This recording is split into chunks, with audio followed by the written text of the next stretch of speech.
जासु बिरह सोचहु दिन राति रटहु निरंतर गुण गन पाति रघुकुल तिलक सुजन सुखदाता आयउ कुशल देव मुनित्राता। जय श्री राम। काउंसिल क्लासेस में आप लोगों का स्वागत है। जो ये चौपाई हमने कही है इसका मतलब भी आप जान लें कि जिन रघुकुल के जो नंदन हैं, जो सुख देने वाले हैं, जिनके बारे में आप सोच रहे हैं, जिनके बारे में आप रट्टा मार रहे हैं, जिनकी गुणों का बखान कर रहे हैं, वो रघुकुल के नंदन और सुख देने वाले देवताओं और मुनियों के रक्षा करने वाले श्री राम आ रहे हैं, आ गए हैं। तो आज की कार्यशाला हम लोगों की इसी विषय पर है, इसी बात पर है। इस समय का माहौल भी यही चल रहा है। 22 जनवरी 2024 को राम मंदिर में प्राण प्रतिष्ठा होनी है और अयोध्या में यहाँ तक कि पूरे देश में धूमधाम से उसकी तैयारी चल रही है। तो जो सारगर्भिता है, जो इस समय की मांग है, वो ये है कि इस राम मंदिर के बारे में हम लोग जानें। इसका कारण है, इसके बारे में जानना, श्री राम के बारे में जानना, अयोध्या के बारे में जानना, इस राम मंदिर की यात्रा के बारे में जानना हम लोगों के लिए आध्यात्मिक रूप से, ऐतिहासिक रूप से और धार्मिक रूप से, तीनों रूपों से महत्वपूर्ण है। तो हम लोग इसके बारे में आज जानते हैं। हम लोग की जो क्लास चलती है वो हालांकि इन विषयों पर नहीं रहती है, लेकिन जो क्लासेस हैं, जो जानकारी है, जो ज्ञान है, उसका मूल उद्देश्य यहीं आके रुकता है। आप धन कमाएं, आप धार्मिक रूप से अपने आप को जो है धनवान करें, आर्थिक रूप से धनवान करें, आध्यात्मिक रूप से धनवान करें, जिसका जो अंत है वो यहीं आके टिकना है। सबका उद्देश्य, सबका लक्ष्य यही है।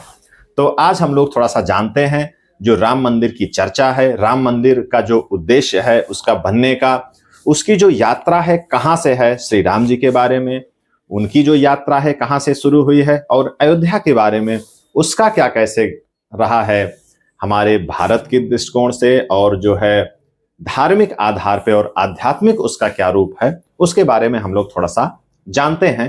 राम मंदिर की जो यात्रा है आप लोग जानते हैं, उसको बनने का, उसको बिगाड़ने का, उसमें जो है कई लोग और बहुत लंबे समय से, अगर सीधे सीधे हम लोग बात करें तो 492 वर्षों की जो तपस्या है, जो संघर्ष है, वो फलीभूत हुआ है, सन 2020 में फलीभूत हुआ है। और उसका जो अंतिम परिणित रूप है वो 22 जनवरी 2024 में उसका अंतिम रूप दिखेगा। और इसके बारे में हम लोगों को जानना चाहिए, इस बारे में जरूर जानना चाहिए कि जो ये राम मंदिर बन रहा है ये केवल यूं ही नहीं बन रहा है, इसमें हजारों लाखों लोगों का संघर्ष है। इसके लिए हमें ये जानना चाहिए कि जो राजा उज्जैन के राजा विक्रमादित्य हैं उनकी क्या भूमिका रही है इस राम मंदिर के लिए। पुष्यमित्र शुंग, जो शुंग वंश के हैं, उनकी भी भूमिका है। और इसी राम मंदिर के लिए जो है महाराज कुश, जो श्री राम जी के पुत्र थे, उनकी क्या भूमिका रही है। और उसके अंत में आते आते जब हम लोग पहुंचते हैं आधुनिक इतिहास में, यहाँ तक कि जो मध्य का लास्ट वाला इतिहास है जिसमें राजा जयसिंह हैं, वो भी इसके लिए परेशान रहे। और जो भी संघ के लोग रहे हैं, जो राम भक्त रहे हैं, जो कार सेवक रहे हैं, और उसके अलावा शुरू से लेकर के महंत रघुवर दास, निर्मोही अखाड़ा के रघुवर दास, गोपाल विशारद, और नीचे आकर के लाल कृष्ण आडवाणी, मुरली मनोहर जोशी, और लास्ट में पहुंचते पहुंचते हम लोग नरेंद्र मोदी जी के अंत तक पहुंचते हैं। इन सब लोगों की इस मंदिर में क्या भूमिका रही है। कार सेवकों के ऊपर जो गोली चली थी उसमें हजारों लोग मारे गए थे। और उसके अलावा जो भी गोधरा कांड, चाहे भागलपुर का कांड रहा हो, चाहे मुंबई का कांड रहा हो, जो भी सांप्रदायिक हिंसा रही है, उसमें जितने लोग मारे गए हैं, सबका उद्देश्य केवल एक ही है कि राम मंदिर बने। और राम मंदिर बनने की यात्रा में उन्होंने अपना खून, अपना रक्त, अपना शीश और अपना शरीर अर्पित कर दिया है, तब जाकर के ये राम मंदिर बना है। तो हम लोग थोड़ा सा इन सब बातों से आगे आकर के इसको थोड़ा सा सिलसिलेवार ढंग से समझते हैं कि शुरू से इसकी यात्रा कहाँ से हुई है और कहाँ जाकर के इसकी परिणति होती है। एक इसकी 2-3 होंगे। एक तो जो स्थान है अयोध्या, उसका क्या इतिहास रहा है, श्री राम जी के बारे में उनका क्या इतिहास रहा है, एक महापुरुष के तौर पे, एक मर्यादा पुरुषोत्तम, एक राजा के तौर पे उनका क्या इतिहास है, और जो भगवान ईश्वर के रूप में है उसके बारे में तो आप लोग परिचित हैं, उनके बारे में आप लोग जानते हैं।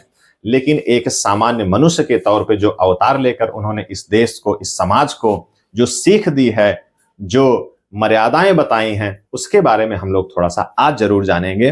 यह जानना हम लोगों के लिए, चाहे हिंदू हो चाहे मुस्लिम हो, सबके लिए, जो भी भारत के नागरिक हैं उनके लिए इनके बारे में, इसकी महत्ता के बारे में जानना बहुत ही जरूरी है।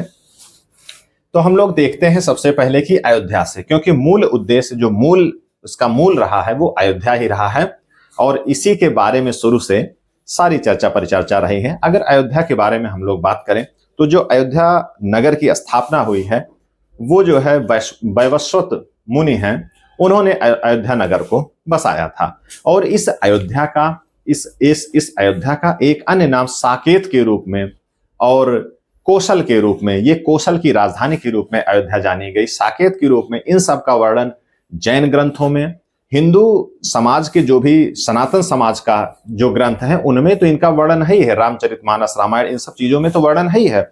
अगर उनके अलावा हम बात करें तो जैन और बौद्ध ग्रंथों में साकेत के रूप में और कौशल के रूप में इनका वर्णन मिलता है। कौशल एक महाजनपद था जो है, उसके रूप में भी इसका वर्णन मिलता है और उसकी राजधानी अयोध्या थी। तो इस तरीके से जो उसके स्थान की बात है वो हम लोग देख रहे हैं। और अगर बात करते हैं इस राम मंदिर की, कि राम मंदिर का निर्माण कराया किसने है, तो जिस राम मंदिर के लिए बात हो रही है, जिसकी चर्चा परिचर्चा होती है, उसको श्री राम जी के पुत्र कुश ने उसका जो है शिलान्यास कराया था, इस मंदिर को बनवाया था। वहीं से इस मंदिर की यात्रा शुरू होती है। हालांकि जो इस मंदिर के वर्तमान में जिस स्वरूप की बात होती है वो 450 लगभग 500 वर्षों पूर्व जो राम मंदिर था उसकी यात्रा की बात होती है। लेकिन अगर इसके मूल में हम लोग जाते हैं तो ये देखते हैं कि जो कुश ने बनवाया था राम मंदिर, उसके बारे में हम लोग, उसका मूल यहां से हम लोग समझते हैं। उसी के क्रम में हम लोग देखते हैं कि जो मंदिर बना हुआ था, इस जो है जो वंश है, रघुकुल का वंश है श्री राम जी का, उसके बारे में हम लोग थोड़ा सा जान लें कि इसका जो वंश है, इसके जो मूल पुरुष हैं वो ब्रह्मा जी को माना जाता है। इसी वंश में ब्रह्मा जी के बाद मारीच, नहुस, और उसके पहले हम लोग देखते हैं अज हैं, दिलीप हैं, सगर हैं, मानधाता हैं, इक्ष्वाकु हैं, जहां से इक्ष्वाकु वंश कहा जाता है, वो सबसे पूर्व के राजा हैं और ऊपर शुरू के चौथी पांचवी पीढ़ी के हैं कि इक्ष्वाकु हुए हैं, जिनके नाम से ये इक्ष्वाकु वंश कहा गया। और उसके बाद में जो प्रसिद्ध राजा रहे हैं, रघु हैं, दिलीप हैं, सगर हैं, भगीरथ का नाम आपने सुना होगा, तो इसी वंश के राजा हैं, नहुस हैं, अज हैं, मानधाता हैं। तो इस तरीके से ये पराक्रमी राजा रहे हैं। रघु सबसे पहले इक्ष्वाकु से नाम पड़ा इस वंश का, लेकिन इसके एक महापराक्रमी राजा रघु थे जिनके नाम से ये वंश रघुकुल के रूप से जाना गया। और अगर महाभारत काल में इसका एक वर्णन अगर हम देखें अयोध्या का, तो अयोध्या जो है, अयोध्या में सूर्यवंशी राज करते थे। महाभारत काल में इसका वर्णन मिलता है अयोध्या का, तो वहां पर सूर्यवंशी राज करते थे और यही सूर्यवंशी बाद में रघुकुल के हुए और इन्हीं को इक्ष्वाकु वंशी कहा गया। तो इस तरीके से हम लोग देख रहे हैं इन्हीं के एक वंशज राजा बृहदबाला, श्री राम जी के एक वंशज राजा बृहदबाला थे। इनके वंश तक ये मंदिर जो कुश ने बनवाया था वो चला, वो नगर इनके वंश तक काफी चला। इसके बाद इनकी मृत्यु के उपरांत, इनके शासन के उपरांत अयोध्या काफी बिखर सी गई, उसका लगभग अंत सा हो गया, वो खंडहर में बदल गया। तो उसके बाद बहुत दिनों तक, सैकड़ों हजारों वर्ष तक वो वैसे पड़ा रहा। उसके बाद हम देखते हैं उज्जैन के राजा विक्रमादित्य, लगभग 5वीं ईसा पूर्व उज्जैन के राजा जो विक्रमादित्य, उनकी नजर वहां पर पड़ी। अयोध्या में शिकार खेलते हुए, ऐसा एक विवरण मिलता है कि शिकार खेलते हुए, घूमते हुए वहां पर गए, तो उन्होंने वहां के मुनियों से, ऋषियों से, वहां के आसपास के लोगों से उसका बखान सुना कि यही मूल स्थान है जहां श्री रामचंद्र जी का जन्म हुआ था।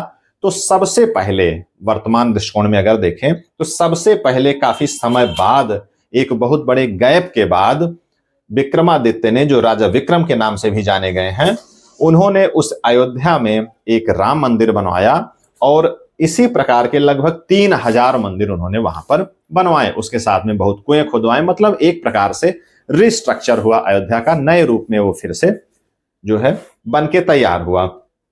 इसी के बाद सुंग वंश के राजा थे पुष्यमित्र सुंग, उन्होंने इसका मरम्मत कराया।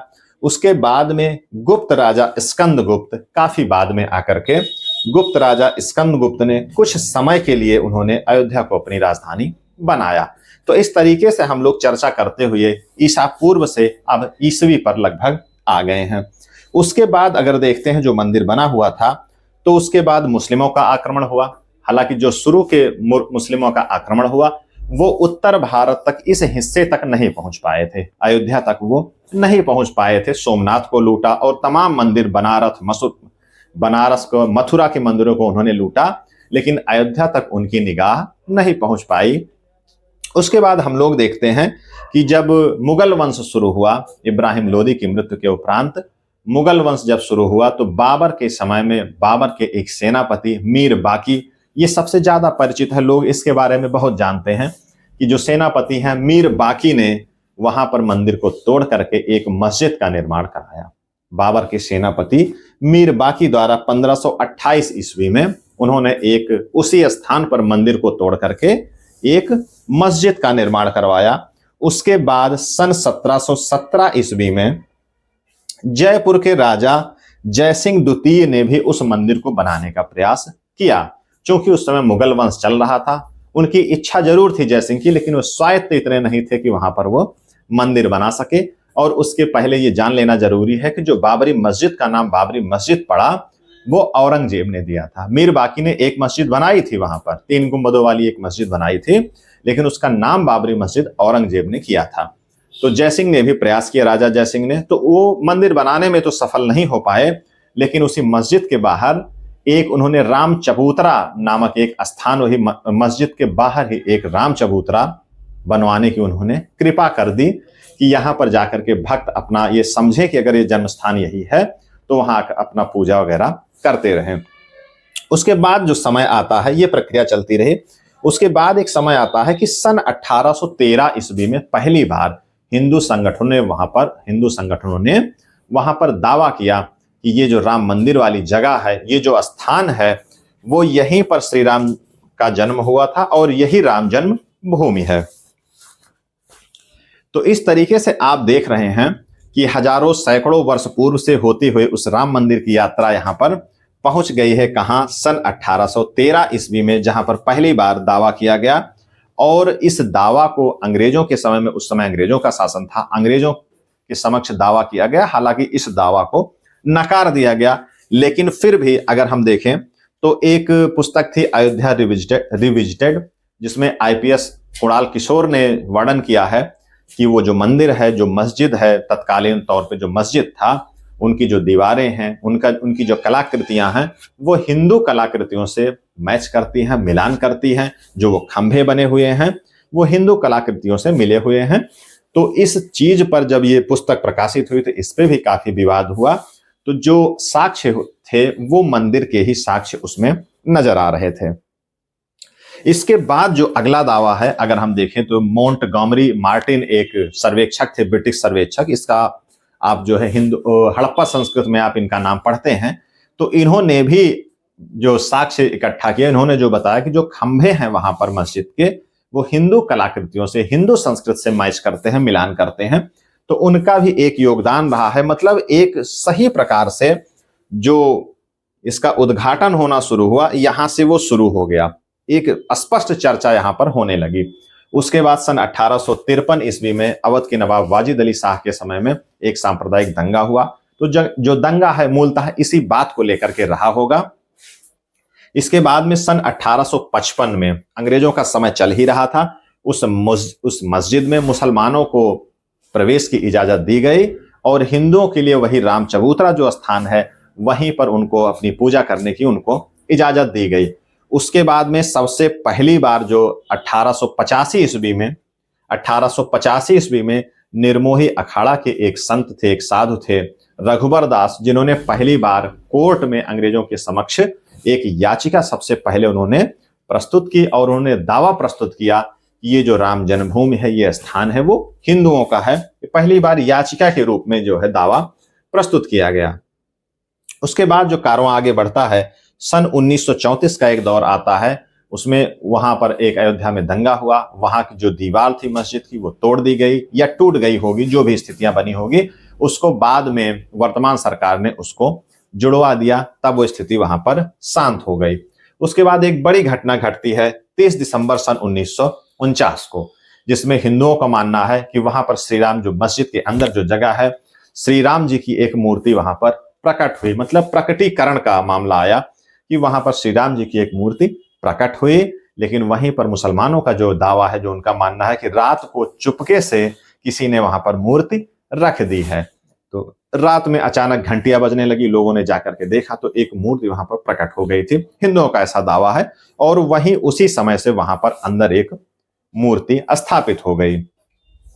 लेकिन जो मामला चला कि उस समय जो ये हुआ सिस्टम, उसके बाद जो है, जो वहां के डीएम थे के नायर, उन्होंने क्या किया, उनको जो है आदेशित किया गया, वर्तमान जो सरकार थी, प्रधानमंत्री जो है, जो कार्यकारी प्रधानमंत्री थे जवाहरलाल नेहरू जो थे, उन्होंने जो है आदेशित किया कि इसको यहां पर मूर्ति को हटा करके जो है उसमें ताला लगाया जाए, या फिर जो यथास्थिति है पहले से उसको की जाए। लेकिन के नायर जी ने उसको करने से अपना मना कर दिया। उनका ये दावा था, उनका जो मानना था वो यही था कि इस तरीके से ये प्रक्रिया करने पर यहाँ पर बहुत बड़े पैमाने पर दंगा भड़क सकता है। फिर उनको दोबारा प्रेशराइज किया गया डीएम साहब को कि वहां पर मूर्ति हटा करके वो यथास्थिति बरकरार करें, लेकिन उन्होंने ऐसा करने से मना किया और अपना इस्तीफा सौंप दिया। बाद में ऐसा सुना जाता है, ऐसा कहा जाता है कि उन्होंने एक सलाह भी दी कि वहां पर उसको बाड़ लगा करके, जाल लगा करके उसको घेर दिया जाए उस स्थान को, ताकि किसी प्रकार की दिक्कत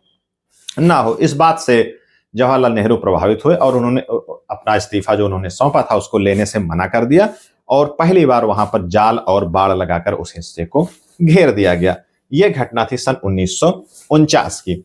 इसके बाद सन 1950 में हिंदू महासभा के एक गोपाल विशारद थे, उन्होंने एक याचिका दाखिल की और उनकी याचिका इस बात पर थी कि उनको पूजा करने का अधिकार दिया जाए। कहां पर? सबसे पहले तो सब लोग राम चबूतरा पर पूजा करते थे, मंदिर के अंदर जहां मूर्ति थी वहां उनको पूजा करने का अधिकार दिया जाए।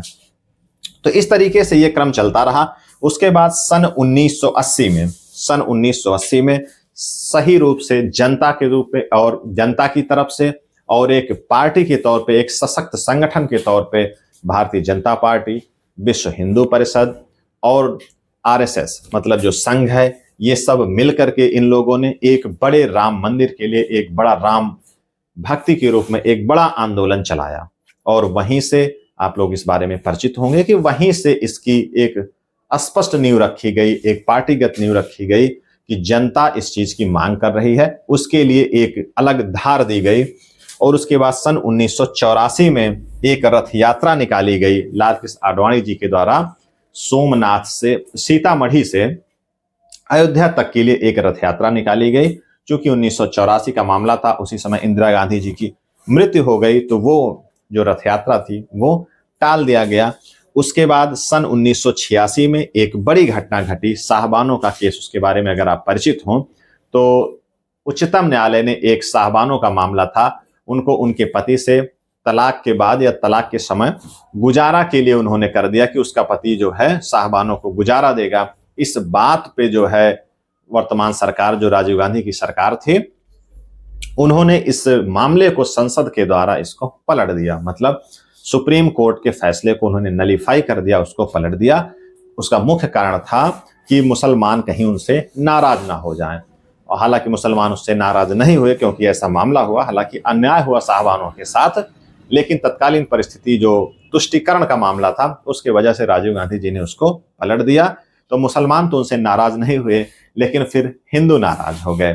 तो इस तरीके से ये कार्यशाला चली। तो इसके आगे हम लोग देखते हैं फिर आगे और कैसे क्या हुआ। आइए हम लोग देखते हैं आगे। इसके जो साहबानों वाला जो मामला चल रहा था उसका हमने बताया कि साहबानों के केस में मुस्लिम तुष्टीकरण के चक्कर में राजीव गांधी जी ने वो मामला पलट दिया था, जो उनका मामला था साहबानों का सुप्रीम कोर्ट के अगेंस्ट। उसी समय एक मामला हुआ कि उस घटना से हिंदू नाराज हो गए, मुस्लिम तो नाराज नहीं हुए लेकिन हिंदू नाराज हो गए। तब उन्होंने क्या किया कि उस बाबरी मस्जिद का ताला खुलवा करके वहां पर पूजा अर्चना के लिए काम शुरू करवा दिया। उसी के समय एक याचिका यूसी पांडे के द्वारा डाली गई वहां पर अयोध्या में पूजा करने के अधिकार को लेकर के, वो सारी चीजों को लेकर के। तो वहां के डिस्ट्रिक्ट जज ने वहां पर अधिकार दिया और ताला खुलवा करके वहां पर पूजा करने की अनुमति दे दी। उसी के बाद तुरंत 6 फरवरी 1986 को ही बाबरी मस्जिद एक्शन कमेटी या बोर्ड का गठन किया गया। उसका मतलब यह है कि अब मामला नहीं बनने वाला है। अगर ऐसी स्थिति हो गई तब बाबरी मस्जिद एक्शन बोर्ड का गठन किया गया और तत्कालीन वहां पर सोमनाथ से अयोध्या के लिए एक रथ यात्रा निकाली गई 10,000 किलोमीटर की। किसके द्वारा? लाल कृष्ण आडवाणी जी के द्वारा एक रथ यात्रा निकाली गई। हालांकि समस्तीपुर बिहार में लाल कृष्ण आडवाणी जी को गिरफ्तार कर लिया गया, लेकिन फिर भी वहां से जो कार सेवक आए यहां पर पहुंचे और यहां आकर के कार सेवकों ने अयोध्या में पहुंचकर अपनी यात्रा को उन्होंने पूरा किया। और उसी के आसपास, उसी के दरमियान जो है कार सेवकों ने बाबरी मस्जिद पर पहुंच करके झंडा फहरा दिया। क्या किया? झंडा फहरा दिया गया। और यही वो समय था जब मुलायम सिंह यादव की सरकार थी उत्तर प्रदेश में और कार सेवकों पर गोली चलाई गई और वहां पर लगभग 1,000 के आसपास कार सेवक मारे गए। वहां पर दंगा हुआ और जो है 1,000 के आसपास कार सेवक मारे गए। यही वो घटना थी। इसके बाद यहां पर शौर्य दिवस, इसमें थोड़ा सा देख लें, ये मामला नहीं है ऐसा कि जो झंडा फहराया गया जब गोली चली तो उसमें जो है 1,000 के आसपास नहीं लोग मरे हैं, वो करेक्शन है, थोड़ा सा देखें यहाँ। उसमें काफी संख्या में लोग मारे गए, कार सेवकों के ऊपर काफी लोग घायल हुए, काफी लोग उसमें जख्मी हुए। तो बहुत बड़ा एक कांड रहा, काफी ज्यादा इसका जो है विरोध होता रहा। उसके बाद की जो घटना है जो मैं बताना चाह रहा हूं, 6 दिसंबर 1992, ये दिन बड़ा महत्वपूर्ण है। 6 दिसंबर 1992, जिसको शौर्य दिवस के रूप में मनाया जाता है, कुछ लोग काला दिवस के रूप में मनाते हैं। इसका मुख्य कारण क्या था कि लगभग 2 लाख कार सेवक अयोध्या में पहुंच गए और उन्होंने उस मस्जिद पर एक प्रकार से हमला कर दिया। चढ़ गए गुंबद के ऊपर, चढ़ करके वहां जो 3 गुंबद की मस्जिद थी 1992 का, यही वो समय है कि लगभग 1:55 पर लाखों की संख्या में कार सेवक मस्जिद पर चढ़ करके पहला गुंबद उन्होंने गिरा दिया। 3 साढ़े 3 बजे के आसपास दूसरा गुंबद गिरा दिया और लगभग 5 बजे तक, 4:30 से 5 बजे तक तीसरा गुंबद गिरा करके वहां पर जो मस्जिद था, जो उसका खंडर था, उसका नामो निशान मिटा दिया गया कार सेवकों द्वारा। ये इतिहास की भारत के संदर्भ में बहुत बड़ी घटना है और इसी दिन को 6 दिसंबर 1992 को शौर्य दिवस और काला दिवस के रूप में लोग मनाते हैं। जिनके पक्ष का मामला होगा वो शौर्य दिवस में मनाएंगे, जिनके खिलाफ मामला गया वो काला दिवस के रूप में जरूर मनाएंगे। ऐसा बिल्कुल उनको लगेगा कि उनका जो है काफी बड़ा नुकसान हुआ है। तत्कालीन उस समय पीवी नरसिम्हा राव की सरकार थी, वो प्रधानमंत्री थे और उत्तर प्रदेश में कल्याण सिंह मुख्यमंत्री थे। हालांकि वो कड़े राष्ट्रवादी और हिंदुत्ववादी थे, लेकिन उन्होंने अदालत में और कई जगह पर वादा किया था कि इस मस्जिद को किसी प्रकार का नुकसान नहीं होने दिया जाएगा। लेकिन वो घटना घटी, लाखों कार सेवक वहां पर पहुंचे। उन्होंने वहां की पुलिस को गोली न चलाने का आदेश दिया था क्योंकि उसके पूर्व में एक घटना घट चुकी थी। तो इस वजह से, थोड़ी सी शिथिलता की वजह से और इतने बड़े जमावड़े की वजह से उस मस्जिद को हटा दिया गया, उस मस्जिद को जमींदोज कर दिया गया और तत्काल में उत्तर प्रदेश में राष्ट्रपति शासन लागू हुआ और कल्याण सिंह जी को इस्तीफा देना पड़ गया। उन्होंने इस्तीफा दिया। उसी के बाद तुरंत अयोध्या में ही दंगा हुआ। लगभग 1,000 लोग, इसमें मैं जो जिक्र कर रहा था, 1,000 लोग लगभग इसमें मारे गए। कहीं पर 2,000 की संख्या है, कहीं 3,000 की संख्या है। हालांकि हमारा उद्देश्य ये जानना नहीं है कि संख्या कितनी रही है, लेकिन फिर भी बहुत बड़ी मात्रा में लोग मारे गए। अब इसका मूल कारण जो था, इस राम मंदिर बनने की का ही उद्देश्य था, वही मामला था। और उसी के बाद मुंबई में घटना हुई, लगभग 900 लोग इसमें मारे गए। गोधरा का जो कांड हुआ था, वो सब मूल उद्देश्य सब यही है। इसके बाद का जो समय आता है, जो भारत की राजनीति में एक बहुत बड़ा चेंज लेकर के आता है। 1990 के दशक में भारतीय जनता पार्टी फिर उठना शुरू हुआ, क्योंकि उसके पहले ही एक आंदोलन शुरू हो गया था। हमने सबसे पहले ही बताया है कि 1980 के आसपास विश्व हिंदू परिषद, भारतीय जनता पार्टी और आरएसएस, ये सब मिलकर इन लोगों ने एक नया जन आंदोलन शुरू किया और उसका परिणत रूप 1990 के दशक में राजनीतिक पैठ बनाने के उद्देश्य से, जिसकी पैठ बनी, उस राम मंदिर के आंदोलन को इन्होंने धार दिया, जनता ने उसका समर्थन किया और जाकर के भारतीय जनता पार्टी मुखर होकर के राजनीति में आई। कई जगह उत्तर प्रदेश में और कई जगह जो है उन्होंने आधा, कहीं पर पूर्ण रूप से, कहीं जो है उसका लाभ उन्होंने लिया और शासन सत्ता में वो पहुंची। उनके राजनीतिक तौर पे उनका काफी बड़ा उत्थान हुआ। तो ये जो दशक है ये बड़ा महत्वपूर्ण है इस पार्टी को लेकर के, जिनके बहुत सारे नेता इस राम मंदिर के आंदोलन को लेकर के शुरू से लेकर के आंदोलन को धार दे रहे थे और अपने उद्देश्य में वो सफल हुए। इसी के बाद जो है मामला तो मुकदमा चल ही रहा था, क्योंकि हमने बताया था 1950 में गोपाल विशारद ने दाखिल किया था, 1885 में निर्मोही अखाड़ा के महंत रघुवर दास ने मुकदमा दाखिल किया था। वो सब मामला चल ही रहा था। उसके बाद में एक हाई कोर्ट में मुकदमा चल रहा था, तो उसमें जो है एएसआई को जांच का जिम्मा सौंपा गया। हाई कोर्ट ने एएसआई को, जो आर्कियोलॉजिकल सर्वे ऑफ इंडिया है, उसको इन्होंने जांच सौंपा हाई कोर्ट इलाहाबाद ने। तो उन्होंने जो रिपोर्ट दी, जो रिपोर्ट सौंपी है, खुदाई करने के बाद कलाकृतियों पे जो भी अवशेष मिले हैं, उन्होंने ये पुष्ट रूप से प्रमाण दिया कि इसमें मंदिर के ही अवशेष हैं, मतलब मंदिर को तोड़ करके ही मस्जिद बनाया गया है। मूल मामला यही था। तो उनकी रिपोर्ट ने एक सार्थकता साबित की। सन 2010 में हाई कोर्ट ने अपना निर्णय सुनाया।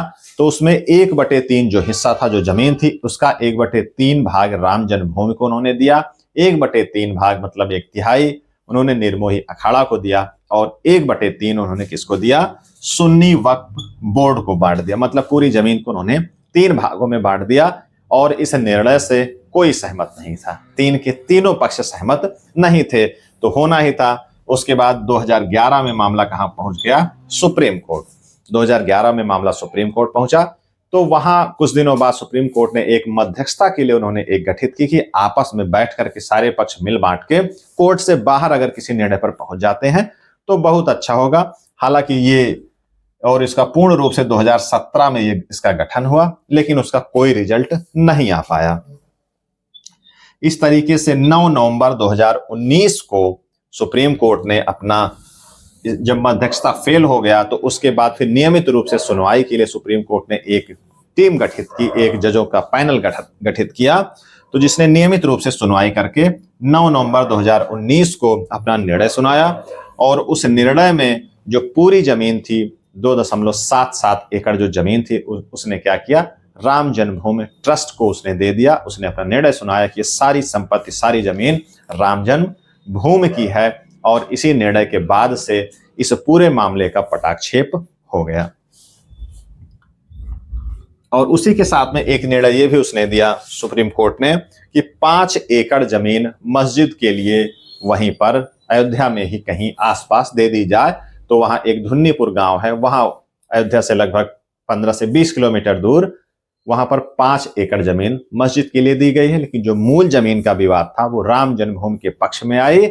तो इस प्रकार से जो लगभग 500 वर्षों की साधना थी, 500 वर्षों का संघर्ष था, इस तारीख को सन 2019 में जाकर के परिणित हुआ, जिसमें इतने लोग जिनका हमने नाम गिनाया वो सारे लोग, और बहुत से ऐसे भक्त जिनकी गोली से हत्या हुई, दंगे में मारे गए, सबका उद्देश्य एक ही था। इसके बाद 5 फरवरी 2020 को ट्रस्ट का गठन किया गया और भूमि पूजन किया गया अयोध्या में। आपने देखा होगा नरेंद्र मोदी जी के द्वारा वहां पर भूमि का पूजन किया गया ट्रस्ट के गठन के बाद। और जो आज का दिन है वो स्थिति है कि 22 जनवरी 2024 को अयोध्या में राम मंदिर में प्राण प्रतिष्ठा होनी एकदम सुनिश्चित है, जिसकी जोरों शोरों से तैयारी चल रही है। तो सारी बातें आप लोग जान रहे हैं, और जो बातें आप सम्यक ढंग से नहीं जान रहे थे, मेरा उद्देश्य था कि शुरू से लेकर के राम मंदिर की जो यात्रा है, जो उसका संघर्ष है, उसके बारे में एकीकृत रूप से आप जरूर जानें। वो आपके लिए, आपके समाज के लिए, और ऐतिहासिक तौर पे जो इतिहास की बातें हैं उसको लोगों को जरूर जानना चाहिए। किसने किसने संघर्ष किया, उनके संघर्ष का क्या परिणाम रहा है, वो आप लोग देखें। जो ये रिजल्ट आया है, जो राम मंदिर बन रहा है, जो ये सपना साकार हो रहा है, वो इतनी आसानी से नहीं आया है। इसके बारे में बताना मेरा उद्देश्य था कि आप लोग इसको समझें। तो ठीक है, इन सब सारी बातों के साथ आज जो है हम लोग अपनी कार्यशाला को यहाँ समाप्त कर रहे हैं। ये जो पुनीत कार्य चल रहा है, इसमें आप लोग सहभागी हों, चाहे जिस धर्म के लोग हों, चाहे जिस समुदाय के लोग हों, अपनी अपनी आस्था से अपने लोग जो है इसमें शामिल हों। 22 जनवरी को मोदी जी का या सबका जो है पूरे संगठन का उद्देश्य है कि लोग अपने घरों में रह करके श्री राम जी के मंदिर में पूजा अर्चना करें, जो भी अक्षत का वितरण हुआ वो सारी चीजें करें, अपनी अपनी आस्था अपनी रुचि के हिसाब से आप जरूर करें। आध्यात्मिक तौर पे अगर आप धार्मिक तौर पे इसमें विश्वास नहीं रखते हैं तो आध्यात्मिक तौर पे इस पे आप जरूर भरोसा करें। तो हम लोग आज अपना यहीं पर अपनी जो जानकारी है, जो कार्यशाला है, उसको यहीं पर समाप्त करते हैं। जय श्री राम।